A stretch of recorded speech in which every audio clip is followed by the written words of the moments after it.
Hello everyone, welcome to your channel that is Legal Justice. आज की इस video में हम लोग बात करने वाले हैं कोड ऑफ सिविल प्रोसीजर के सेक्शन 15 से लेकर के 20 के बारे में। सेक्शन 15 से 20 बात करता है प्लेस ऑफ सुइंग के बारे में, यानी वाद करने का स्थान क्या होगा उसके बारे में डील करता है।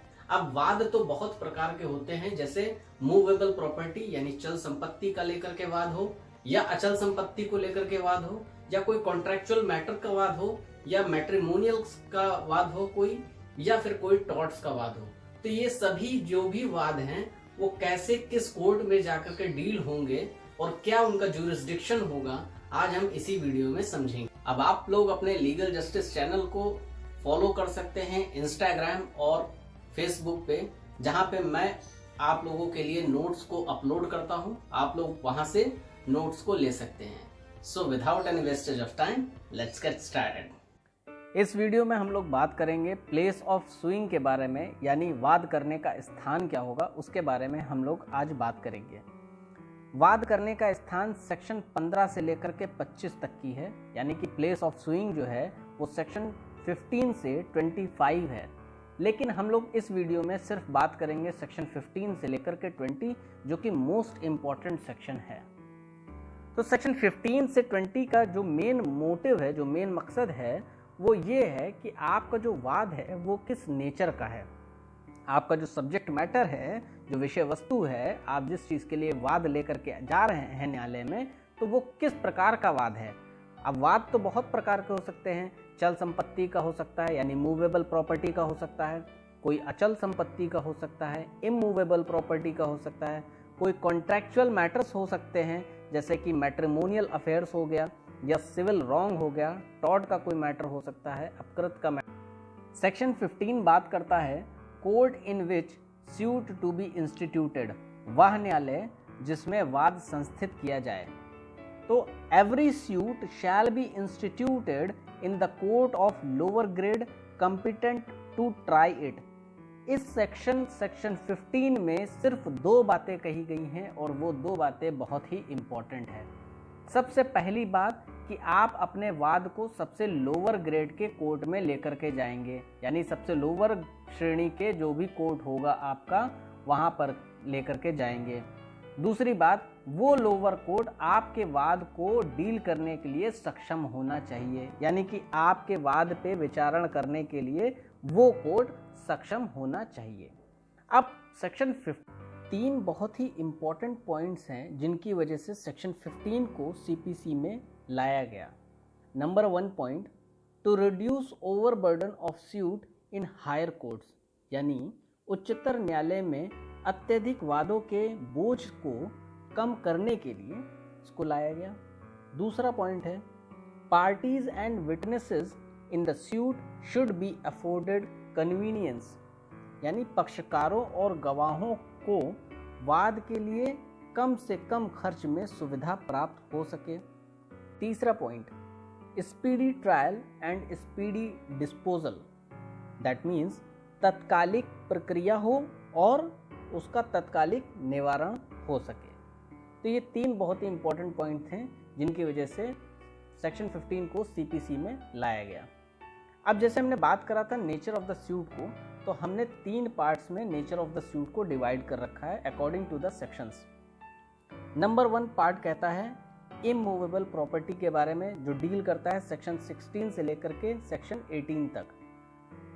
फिर बात करता है सेक्शन 19 मूवेबल और सिविल रॉन्ग के बारे में, यानी जो भी मूवेबल प्रॉपर्टी है, चल संपत्ति है, और जो सिविल रॉन्ग के बारे में है, टॉर्ट का कोई मैटर है, वो डील करता है सेक्शन 19। सेक्शन 20 डील करते हैं other nature of the suit, जैसे बिजनेस के नेचर्स हो गए, मैट्रिमोनियल। तो धारा 16 से 18 बात करता है अचल संपत्ति के बारे में। धारा 16 बात करता है suits to be instituted where subject matter situate, यानी वाद वही संस्थित किया जाएगा जहां विषय वस्तु स्थित है। अब सपोज घर किसी का दिल्ली में है और वाद वो लेकर के आ रहा है मुंबई में, तो ऐसा नहीं हो सकता है। अगर आपका घर दिल्ली में है तो आप वाद भी सिविल कोर्ट के दिल्ली में ही लेकर के जाएंगे, ठीक है। तो कहने का मकसद ये है सेक्शन 16 का कि आपका जहां सब्जेक्ट मैटर है आप वाद वहीं लेकर के जाएंगे, उसी न्यायालय में लेकर के जाएंगे। अब जैसे सेक्शन 15 बताया था कि कोर्ट सबसे न्यूनतम न्यायालय में आप जाएंगे जो आपके वाद को निवारण करने के लिए सक्षम होगा।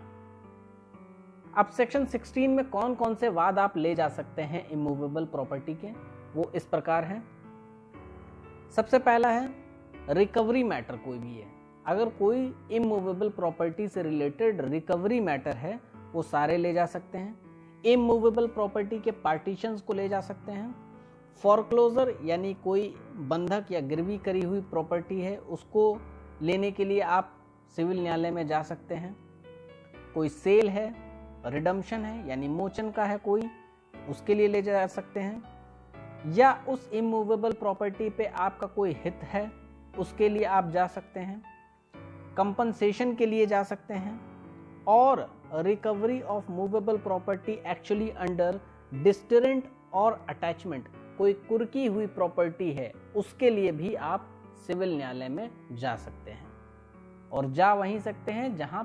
अब सेक्शन नंबर 17 बात करता है कि suit for immovable property situate with in jurisdiction of different court, यानी सपोज आपकी जो संपत्ति है वो एक या एक से अधिक न्यायालय के अंतर्गत आती है। सपोज जैसे आपका घर दिल्ली में है और घर का जो एरिया है वो नोएडा को भी टच कर रहा है, तो कुछ पार्ट आपके घर का नोएडा में आ रहा है और कुछ पार्ट आपके दिल्ली सेक्टर में जा रहा है। तो अब आप वाद कहाँ लाएं? तो आपके पास ये अथॉरिटी है कि आप या तो नोएडा सेक्टर में जहाँ पे आ रहा आधा वहाँ पे वाद ला सकते हैं या फिर आप दिल्ली के सिविल कोर्ट में वाद ला सकते हैं। तो ये आपके ऊपर डिपेंड करता है।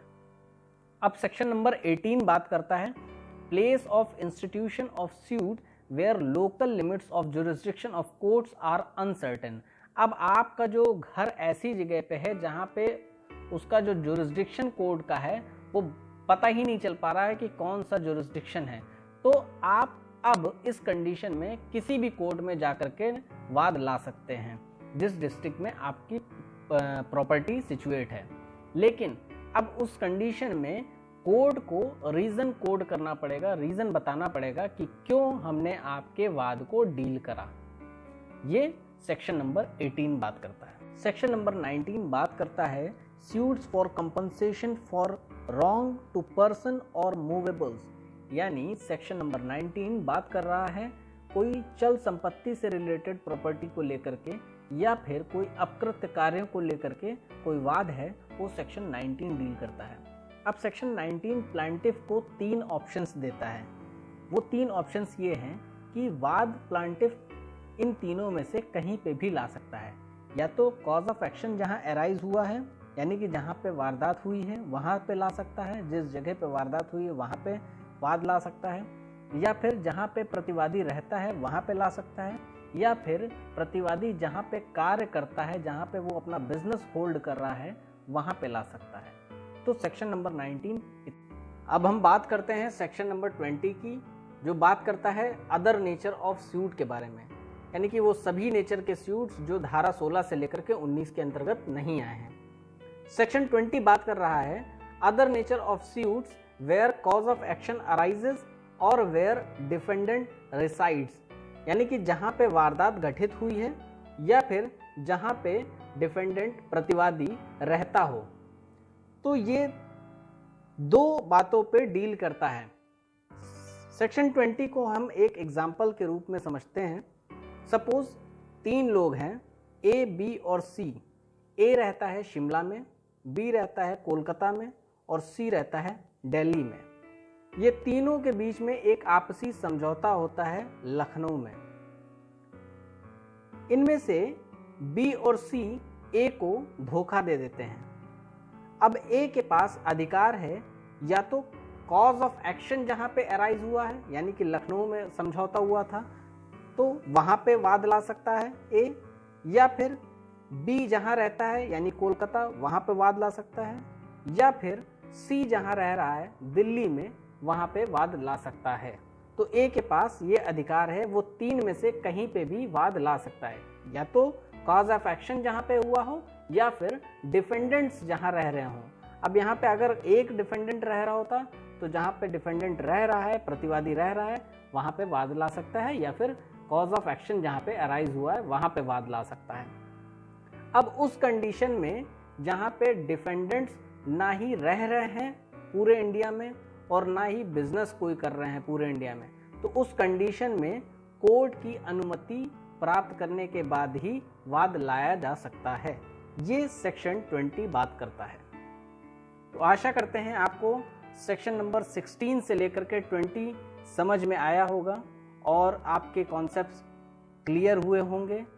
अगर आपको कोई भी डाउट हो आप मुझसे कमेंट सेक्शन में पूछ सकते हैं, और बाकी मुझे फॉलो करिए इंस्टाग्राम पे, फेसबुक पे। इंस्टाग्राम और फेसबुक की जो आईडी है वो नीचे ब्लिंक हो रही है, आप उस पर मुझे फॉलो कर सकते हैं। उस पर मैं नोट्स अपलोड करता हूँ, आप नोट्स की सहायता से आगे और पढ़ सकते हैं। तब तक के लिए स्टे सेफ। जय हिंद, जय भारत।